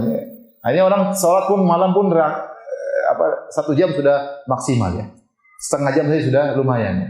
Nah, akhirnya banyak waktu-waktu yang bengong, sebagian panitia mengadakan pengajian. Ya enggak apa-apa, enggak jadi masalah, enggak dilarang. Bisa andainya seorang bisa mengondisikan dirinya tidak interaksi dengan orang lain, itu maka yang terbaik. Sebagian tempat saya lihat, saya pernah pergi ke sebagian teman-teman i'tikaf, mereka i'tikaf di bagian bawah, atas orang banyak i'tikaf, di bagian bawah juga ada tempat i'tikaf, mereka buat kemah-kemah di bagian bawah. Ya. Masya Allah ya, tapi jangan i'tikaf berdua sama istri, jangan. Satu kemah bahaya. Istri tempat lain, kita tempat lain, jangan satu kemah sama istri. Bisa berubah jadwal gitu ya. Jadi kalau bisa buat kemah ini terbaik, tapi kenyataannya tidak semudah yang kita bayangkan karena kondisi masjid yang mungkin sempit, sementara peserta i'tikaf sangat-sangat banyak. Alhamdulillah sekarang sunnah i'tikaf di mana-mana, alhamdulillah. Ya. Hidup banyak orang ingin apa? I'tikaf. Maka panitia yang menyediakan, masya Allah, mudah-mudahan diberi pahala besar oleh Allah Subhanahu Wa Taala. Baik, itu hakikat i'tikaf, memutuskan segala hubungan dari makhluk dan berusaha untuk konsentrasi penuh beribadah kepada Allah, baik dengan salat, baik dengan berzikir, baik dengan berdoa, baik dengan baca Quran. Pokoknya dia konsentrasi dengan Allah Subhanahu wa taala. Baik. Di mana tempat i'tikaf? I'tikaf harus di masjid. Kata Allah Subhanahu wa taala, "Wala tubashiruhunna wa antum aakifuna fil masajid." Janganlah kalian menggauli istri-istri kalian sementara kalian i'tikaf di masjid. Allah mengatakan aakifuna fil masajid. I'tikaf harus di masjid. Masjid bagaimana? Yaitu masjid yang benar-benar adalah masjid. Selama namanya masjid, fungsinya sebagai masjid, secara syariat itu namanya masjid, maka boleh i'tikaf di situ. Oleh karenanya, Allah mengatakan di antara makna masjid, yaitu masjid tersebut adalah milik kaum muslimin, wakaf untuk kaum muslimin. Ya. Bisa jadi masjid tersebut di bawah naungan yayasan, tapi yayasan ini membuka ini masjid buat apa? Kaum muslim. Artinya masjid tersebut tidak bisa dijual belikan. Beda dengan masjid yang misalnya ada di kantor, itu bukan masjid, karena itu hanya dibuat oleh kantor fasilitas untuk sholat. Suatu saat masjidnya bisa pindah ke lantai berikutnya, atau suatu saat masjidnya bisa ditutup kalau ganti ownernya atau ganti direkturnya, ya. Atau masjidnya bisa dipersempit atau diperlebar karena itu memang bukan masjid untuk kaum apa? Muslimin, tapi masjid milik kantor, bisa diperjualbelikan. Maka masjid seperti ini tidak boleh untuk apa? I'tikaf. Paham ya? Tapi bagaimana dengan musola yang ada di kampung, Ustaz? Musola kecil kita namakan langgar atau namakan musola. Kalau musola tersebut ternyata salat 5 waktu benar-benar dan itu milik kaum muslimin seperti fasum kan buat orang umum, ya. Musola, meskipun namanya musola, itu aslinya dia masjid artinya. Sebenarnya dia masjid tapi masjid kecil. Musola itu artinya masjid apa? Kecil. Maka boleh juga untuk apa? I'tikaf. Ya. Paham ya? Apakah masjid yang di tempat i'tikaf harus dilaksanakan salat Jumat? Sebenarnya berpendapat demikian, harus masjid yang ada salat Jumatnya. Tapi pendapat yang lebih kuat tidak harus. Pokoknya nama masjid meskipun tidak ada salat Jumatnya boleh i'tikaf di situ. Terus bagaimana kalau ada Jumat? Ya silakan dia keluar ke masjid yang ada salat Jumatnya. Nah setelah itu dia balik lagi. Nggak jadi masalah. Ini keluar yang darurat. Nggak jadi masalah. Tidak membatalkan apa? I'tikaf. Nah, paham? Baik. Masalah berikutnya. Di bagian manakah lokasi masjid kita boleh i'tikaf? Jawabannya di seluruh daerah masjid, areal masjid. Apakah di tempat salat masjid? Apakah di ruang takmir masjid? Apakah di perpustakaan masjid? Apakah ruangan bawah masjid? Yang penting itu namanya masjid. Boleh nggak di pelataran masjid? Boleh, itu masih pelataran masjid. Tapi kalau tempat parkir bukan. Ya, tapi ruang masjid boleh. Di pelataran masjid boleh. Ya, nggak jadi masalah. Di perpustakaan, di ruang imam, ruang takmir boleh. Tapi yang lebih afdal tentunya di daerah salat. Ya. Tetapi daerah-daerah tersebut juga boleh karena Allah mengatakan silakan i'tikaf di masjid. Selama itu masih bangunan masjid, maka boleh i'tikaf di situ, ya, boleh. Jadi masalah. Ya. Baik, apakah disyariatkan i'tikaf hanya untuk lelaki atau wanita juga boleh? Dua-duanya boleh disyariatkan. Laki-laki boleh i'tikaf, perempuan juga boleh i'tikaf. Oleh karena di zaman Nabi SAW, istri Nabi juga i'tikaf. Ustaz, apakah hanya nenek-nenek yang boleh i'tikaf? Yang ibu-ibu muda enggak boleh? Boleh. Baik nenek-nenek maupun yang masih muda. Enggak jadi masalah. Ya. Karena istri Nabi i'tikaf dan di antara istri Nabi ada yang tua 50 tahun ke atas, 60 tahun ke atas, ada istri Nabi yang masih 30 tahun ke atas dan ada yang masih muda. Ya. Tapi untuk wanita kalau ingin i'tikaf ada persyaratannya. Persyaratan pertama harus minta izin suami. Karena keberadaan istri di rumah itu hak suami. Suami kerja cari nafkah, kasih dia makan, kasih dia pakaian, ya, kasih dia kebutuhan supaya dia tetap berada di rumah. Jadi keberadaan seorang istri di rumah itu hak suami. Suami pulang kapan saja istrinya harus siap sedia di rumah. Makanya kalau istri keluar rumah harus minta izin sama suami. Keluar pengajian minta izin, keluar jenguk orang sakit butuh berjam-jam minta izin. Ke salon juga minta izin sama suami. Jangan nyelonong aja sendiri tidak minta izin. Harus minta izin bisa kasih suami jadwal saya begini, saya minta izin ya. Yang penting suami kasih izin. Ya, apakah izin mingguan, apakah izin bulanan, pokoknya minta izin. Ya tidak semua minta izin. Kalau cuma pergi ke bakola beli apa, ke kios beli apa, beli sabun, itu sih nggak perlu minta izin karena cuma keluar apa sebentar. Jadi minta izin, suami juga marah. Ini aja minta izin ya. Tapi maksudnya kalau izin yang keluar butuh waktu yang lama, maka harus minta izin karena di antara hak suami yang harus ditunaikan oleh istri dia harus berada dalam rumah. Nah, apalagi dia ingin keluar iktikaf, maka harus minta izin suami. Dan saya ingatkan, sebagian suami istri alhamdulillah mereka mudah untuk iktikaf karena tidak lagi yang mereka urus. Anak-anak sudah besar, sudah pada nikah, sudah tinggal di tempat yang lain ya. Atau anak-anak pada di pondok semua. Ya enggak apa-apa iktikaf bareng-bareng. Tapi ada sebagian istri yang memang dia harus di rumah. Anak-anaknya masih kecil misalnya, anak harus dibangunkan, dibuatkan sahur, dibangunkan untuk sholat subuh dan macam-macamnya, maka saya tidak menganjurkan wanita seperti ini iktikaf. Ya, saya tidak menganjurkan. Ya kecuali kebutuhannya sudah terpenuhi, ya, maka tidak mengapa dia iktikaf. Ya. Ini syarat pertama, harus minta izin kepada suami. Syarat kedua, ya waktu dia iktikaf, dia ke masjid harus menjaga diri. Tidak boleh dia berhias, tidak boleh dia berias, tidak boleh dia pakai minyak wangi, ya. Tidak boleh dia maca, tidak boleh menampakkan kecantikannya, ya tidak boleh, karena bisa mengganggu yang lainnya. Bahkan mazhab Syafi'iyah mengatakan wanita yang masyhur bil jamal, wanita yang terkenal cantik tidak boleh ke masjid. Ya. Ya. Kenapa? Karena bisa mengganggu yang lainnya. Wanita terkenal istrinya bapak itu cantik sekali, terkenal, nggak bisa dihindari. Orang bilang ikut iktikaf nggak istrinya? Bagaimana dia lewat orang pada lihat tergoda, orang melihat cantik sekali tergoda. Jadi ibu-ibu bisa nilai ya. Tanya sama suami, saya ini cantiknya seberapa? Ada orang yang cantiknya ada yang cuma nilainya 6, ada yang 7,5. Ada sebagian orang nilainya 10,5. Cantik banget, tidak wajar cantiknya. Wajar seperti ini, hendaknya jangan iktikaf kecuali mungkin dia pakai cadar. Ya, karena orang lihat pasti tergoda. Bayangkan, malam Lailatul Qadar lihat sama laki-laki. Jadi pikiran nih Lailatul Qadar lihat istri orang. Ya, nanti imamnya juga enggak khusyuk kasihan. Oleh karenanya, kalaupun dia harus ke masjid, maka harus jaga diri. Kalau dia memang cantik, dan memang ada orang cantik, wajahnya memang cantik, mau diapain? Ya, anugerah dari Allah Subhanahu Wa Taala. Maka dia kalau berusaha jangan berhias, berusaha tutup wajahnya, jangan sampai dilihat apa? Laki-laki, menggoda laki-laki yang lain. Ya. Ini antara syaratnya. Dan yang ketiga, tidak boleh haid dan nifas. Tidak boleh haid dan nifas. Wanita yang haid, kalau di tengah iktikaf dia haid, maka iktikaf batal. Iktikafnya apa? Batal. Adapun wanita yang mustahadah, yang darah-darah penyakit, bukan haid, bukan nifas, maka tidak mengapa. Di antara istri-istri Nabi ada yang mustahadah. Misalnya sudah penyakit darah keluar terus setelah sudah lewat jadwal haid masih terus keluar darah, namanya darah penyakit. Ada sebagian istri Nabi yang tetap iktikaf meskipun dalam kondisi mustahadah, darahnya keluar terus. Bahkan dia sholat, dia membawa semacam tosok, semacam tempayan diletakkan di bawah, dia sholat sambil darahnya terus mengalir. Enggak jadi masalah. Yang penting dia jaga kebersihan. Yang penting jaga apa? Kebersihan. Tapi kalau haid nifas tidak boleh iktikaf. Baik. Di antara fikih yang berkaitan dengan iktikaf, yang membatalkan iktikaf ada dua. Ada tiga bagi wanita, bagi laki-laki ada dua. Yang pertama batal iktikaf kalau berhubungan dengan istri, jelas iktikafnya batal. Kata Allah, "Wala tubashiruhunna wa antum aqifuna fil masajid." Jangan kalian menggoda istri kalian sementara kalian sedang iktikaf. Yang kedua, keluar dari masjid tanpa ada darurat. Keluar dari masjid tanpa ada darurat. Kalau kita keluar hanya sebagian tubuh, sementara sebagian masih di masjid, masih belum batal. Nabi SAW waktu iktikaf, beliau menyisir rambut beliau, Aisyah yang sisir. Jadi masjid Nabi dengan rumah Nabi nyambung di bagian di bagian depan nyambung, ya, sehingga ada jendela.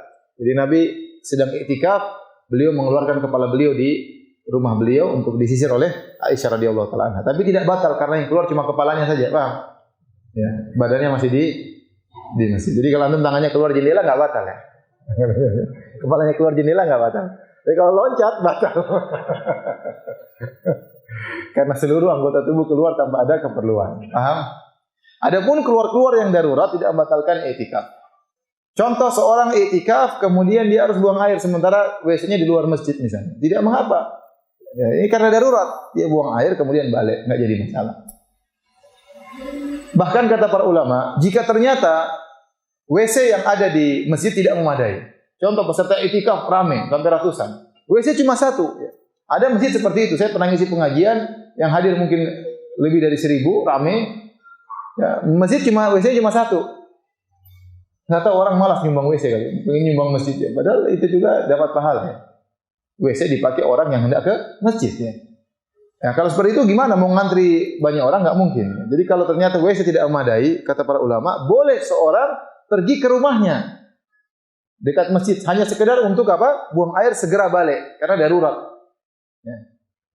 Misalnya dia ke WC, tidak mungkin ini WC kalau mau mandi harus ngantri lama, kemudian tidak bisa dia. Dia harus ke rumah, maka kata para ulama kalau memang darurat boleh dia ke rumah, ke WC mandi kemudian apa? Balik. Dan ini saya sampaikan juga kepada para ikhwan yang mungkin ingin berniat iktikaf di Masjidil Haram. Iktikaf di Masjidil Haram terkadang WC-nya sangat ramai. Kalau dia bisa tetap di situ ya tidak apa-apa, tapi kalau ternyata sangat ramai ya, tidak mengapa dia pergi ke hotel. Misalnya ada sebagian orang iktikaf tapi dia hotelnya masih dia sewa kamar satu. Maka tidak mengapa dia buang air kemana? Ke hotelnya, mandi, langsung balik. Jangan setelah buang air di malam hari, kemudian mandi, kemudian minum kopi dulu di hotel, batal kalau gitu. Harus segera apa? Segera balik. Kemudian keluar yang darurat, contohnya seperti keluar untuk cari makan. Seandainya seorang ikut iktikaf, kemudian panitia menyediakan makanan, maka dia tidak boleh keluar makan dari yang disediakan. Tapi kalau ternyata makanannya kurang atau kadarullah dia tidak bisa makan makanan tersebut, dia nggak suka dikasih daging, dia tidak pernah makan daging, seumur hidup nggak suka makan daging. Ya. Maunya daging tempe, ya. Daging tahu. Ya. Jadi kalau daging itu nggak bisa dia. Ya kalau seperti itu maka dia boleh keluar cari makanan. Kemana? Ya ke warung terdekat. Kemudian makan di warung, kemudian balik. Tidak batal iktikafnya. Tapi jangan dia bilang, kita pergi sana ada bebek enak di sebelah sana, 2 kilo dari masjid. Nah, itu batal kalau itu. Ya. Itu batal. Berarti keluar tidak darurat. Paham ya? Nah, jadi ini keluar yang diperbolehkan. Adapun keluar tanpa ada alasan atau alasan duniawi, keluar karena ingin bisnis, ya itu nggak boleh, batal iktikafnya. Tidak boleh, itu batal iktikafnya. Di antara dalilnya akan hal ini, Nabi SAW pernah iktikaf kemudian dijenguk oleh istrinya Sofia radhiyallahu taala anha, Sofia bintu Huyai. Sofia ini seorang wanita dari Yahudi. Bapaknya Huyai bin Akhtab, pimpinan dari Yahudi. Ya. Dari Bani Nadir ya. Kemudian diserang oleh Nabi dan para sahabatnya sehingga bapaknya tewas, suaminya tewas, kakak tewas, saudara-saudaranya tewas. Sofia selamat. Kemudian jadi Sofia ini orang tuanya, keluarganya semua dibunuh oleh para sahabat atas perintah Nabi tentunya. Kemudian dinikahi oleh sang pembunuh. Dinikahi oleh siapa? Nabi sallallahu alaihi wasallam atau sang pemimpin dari musuh orang tua. Maka waktu Nabi nikah dengan Sofia, tentunya Nabi harus memberikan perhatian lebih khusus kepada Sofia. Namanya seorang wanita sedih, bapaknya, kakaknya, ya. Sampai waktu Nabi pertama nikah sama Sofia, ada sahabat yang mengelilingi kemahnya Nabi. Nabi bilang, kamu ngapain sini? Saya takut ini Sofia nanti macam-macam ya. Karena khawatir Sofia dendam tiba-tiba, ya. Tapi subhanallah, Nabi bisa mengambil hatinya. Mengambil hati siapa? Sofia. Ya. Perhatian Nabi luar biasa. Jadi antaranya waktu Sofia tidak naik di atas ontanya, Nabi meninggikan lututnya supaya pahanya diinjak oleh Sofia untuk naik di atas ontanya. Di antara perhatian Nabi SAW waktu Nabi sedang iktikaf, Sofia datang, maka Nabi ngobrol sama Sofia. Ngobrol suami dengan istri. Tidak lama kemudian Sofia pulang maka Nabi keluar dari masjid ngantarin siapa? Sofia ke rumahnya. Nabi keluar karena darurat. Karena itu di malam hari dan rumah Sofia tidak terlalu jauh. Jadi rumah istri-istri Nabi itu sekitar masjid aja. Jadi Nabi keluar dari masjid, ini keluar. Tapi karena ada darurat dalam rangka mengantarkan istrinya kemana? Pulang ke rumahnya di malam hari. Ini dalil bahwasanya tidak semua keluar dari masjid membatalkan apa? Iktikaf. Ya.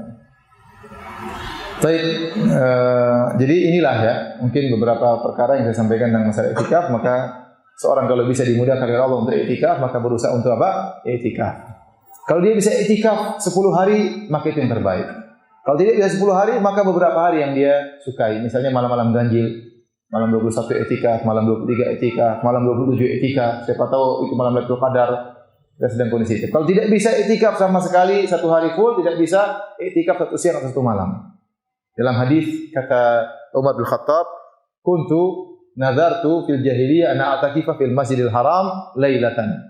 Saya pernah, kata Umar bin Khattab kepada Nabi SAW, saya pernah bernazar waktu jahiliyah untuk iktikaf semalam di Masjidil Haram. Kata Nabi, aufi binadrik, silakan kau tunaikan nazarmu. Ini kata para ulama dalil, iktikaf itu minimal 1 malam atau 1 siang. Maka seorang boleh iktikaf masuk sebelum maghrib, keluar setelah azan subuh, boleh. Atau seorang boleh iktikaf masuk sebelum azan subuh, keluar setelah apa? Azan maghrib. Maka sudah sah, 1 siang atau 1 malam. Kalau Anda pun harus bekerja di siang hari, ya maka jangan lupa untuk iktikaf di malam-malam ganjil, terutama di malam-malam terganjil yang diharapkan Lailatul Qadar. Masuk sebelum maghrib, keluar setelah apa?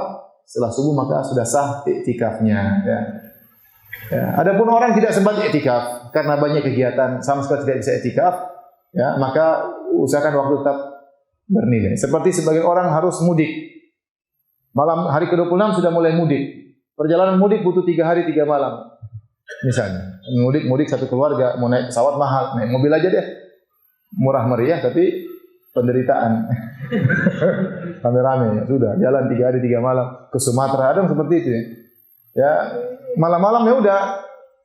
Jangan lupa untuk berzikir di mobil atau dengar kajian, bawa rekaman, misalnya rekaman sirah Nabi 3 hari dengar selesai. Terus cerita dengan insya Allah cerita Nabi terus sampai selesai bisa saja.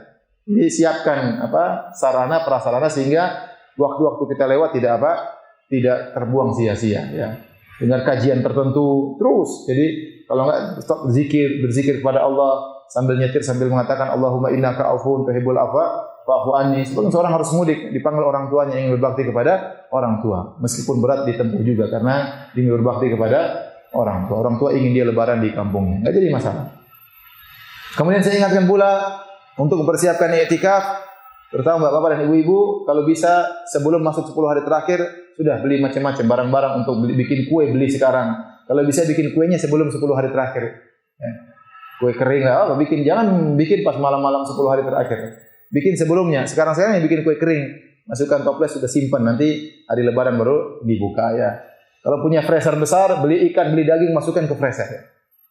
Kalau beli baju baru, sebelum 10 hari terakhir. Belikan anak-anak bawa, beli baju silakan pilih. Karena kalau kita enggak beli sekarang, nanti 10 hari terakhir kita sibuk. Ya, nyari pakaian, aduh ini mahal, apalagi 10 hari terakhir mahal-mahal semuanya. Jangan di mall ini, pindah mall lain. Nah, dia iktikaf di mall terus, pindah dari mall ke mall yang lain. Habis waktu. Ya. Dan ini benar-benar disarankan, bahkan saya di Madinah, dengar khotib-khotib menyampaikan hal ini. Maksudnya kepada para jamaah yang ingin membeli barang, hendaknya beli sebelum 10 malam terakhir. Mereka anjurkan, diajarin caranya demikian. Supaya 10 hari terakhir bisa konsen untuk apa? Untuk beribadah. Ya. Jadi, semua orang boleh mendapatkan Lailatul Qadar, tapi kondisi yang terbaik adalah tatkala iktikaf. Tapi kalau tidak iktikaf juga bisa meraih Lailatul Qadar dengan berusaha tetap beribadah kepada Allah Subhanahu wa taala. Demikian saja para hadirin dan hadirat yang dirahmati Allah Subhanahu wa taala. Kajian kita pada kesempatan pagi hari ini. Kalau ada yang bertanya saya persilakan. Wallahu taala alam bisawab.